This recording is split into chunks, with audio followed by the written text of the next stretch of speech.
Hello there everyone, it's Miriam, Holistic Life Coach and Mind Body Practitioner at Pain Outside the Box. And today I'm going to be talking to you about your biggest enemy if you have chronic pain or symptoms. And that is known as the nocebo effect. So most of you have probably heard about the placebo effect, which happens when we either take a drug, which is fake, okay, or a treatment, which is fake somehow, but we still experience healing. So the placebo is a common standard in testing medicines, for example. So, for example, there's a group of people who is given a placebo, like a fake sugar pill, and a group of people which is given the real drug, okay, and then the results are compared. And for the drug to be good, there have to be more improvements in people who have taken the real drug as opposed to the placebo.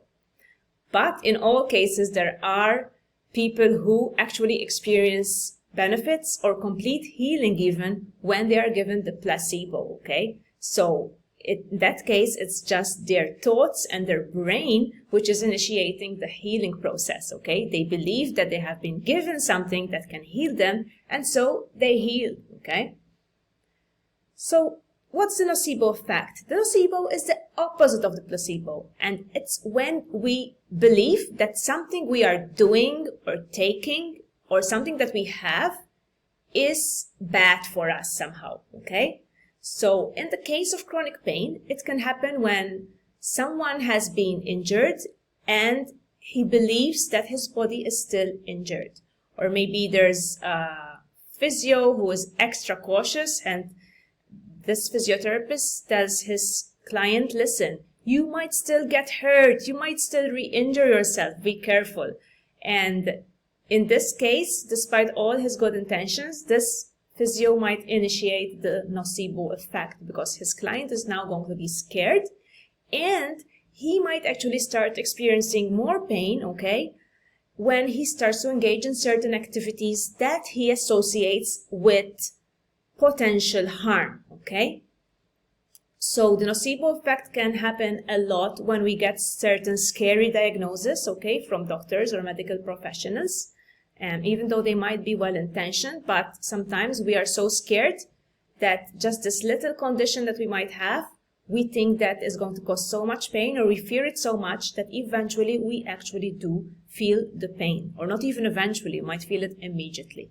There are so many cases of people who have gone for an MRI, for example, and after they find something not quite perfect in their MRI, if their doctor blames it on the pain, if their doctor tells them that, this is what's causing your pain, these people might start to experience increased pain, even more pain. And that's because now they know that they have something scary, and they believe that they can more easily damage or injure themselves, okay?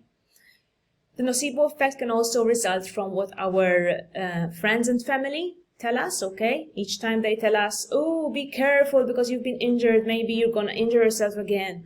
Or they tell us about their own painful experiences. They tell us, oh, you know, when I did that, it really hurt. Or when I had the back pain, it took me years to get over that back pain, okay? So as people, we tend to be very suggestible. Some people are more suggestible than others. And suggestibility is what actually initiates the nocebo effect.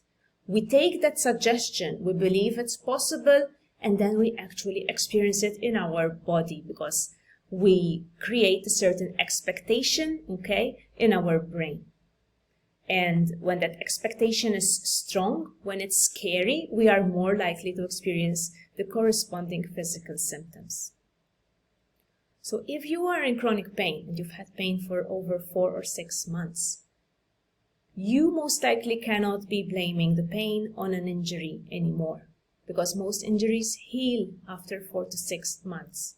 Some require surgery, but they still heal. And even though our body may change a little bit, even though we might, lose some range of motion or something might change structurally, it doesn't mean that because there's that physical change that can be seen on MRI, it doesn't mean that it's causing you pain. I like to think of these things as wear and tear, okay? Over the years, we accumulate certain imperfections in the body because we're human and we use our bodies, okay? There's some wear and tear. Everyone, especially people who are older in age, everyone has a certain degree of degeneration, okay? Of spinal degeneration. And in most cases, it's not to blame for the pain. It's just like having white hairs, okay? We don't feel the pain of white hairs. They're just visible. But it's wrong to blame physical pain on these slight imperfections or on wear and tear, okay? And this is the misconception these days, because still the blame is most often put on a minor imperfection in the body, okay? Even though sometimes that imperfection does not really correlate with the physical symptoms, because, for example, you might have a herniated disc somewhere in your back, but you might be feeling pain in different locations in your leg that do not correlate to that herniated disc, okay? And this is why we must be very clear, and we must be able to ask our doctors, really explain if my pain makes sense, really explain whether this pain correlates to any damage or imperfection you might have found. Because if it doesn't correlate, then there's something else going on, okay? So the nocebo effect affects our daily life if we're in chronic pain.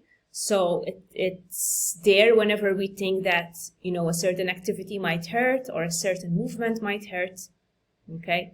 It's there when we wonder whether we've overdone it, and then we feel pain as a result, okay? It's there the next day. It's very obvious the next day after you've done something which you thought might hurt, and then you wake up and there's this flare-up or there's these new symptoms. In most cases, it is the nocebo effect. It is your belief that you might have done something to your body to hurt it or re-injure it, okay? And unfortunately, this is what keeps chronic pain alive in most cases. It's our negative expectations and our negative beliefs.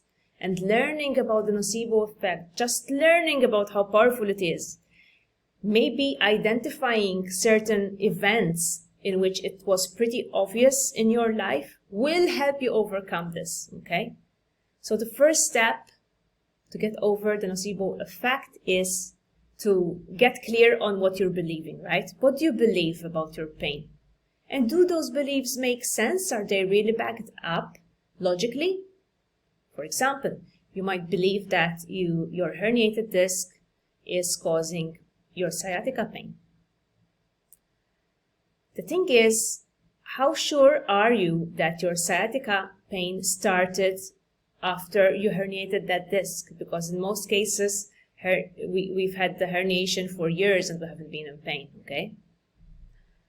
Did your doctor tell you that the sciatica pain correlates to the nerve that's being pinched by the herniated disc? Or do you have other symptoms in the leg or maybe in your other leg that do not correlate to the damage found, okay? So it's all about making sense of things, right? Let me give you an example from my own personal life. So when I was in terrible pain, my physiotherapist told me, oh, you have a flat foot, so that might be causing this pain in your legs. Then after a while, I'm like, but haven't I had this flat foot for years and I wasn't in pain? I mean, it didn't just happen now recently, right? And he said, yeah, probably, but I can't explain why you have the pain now.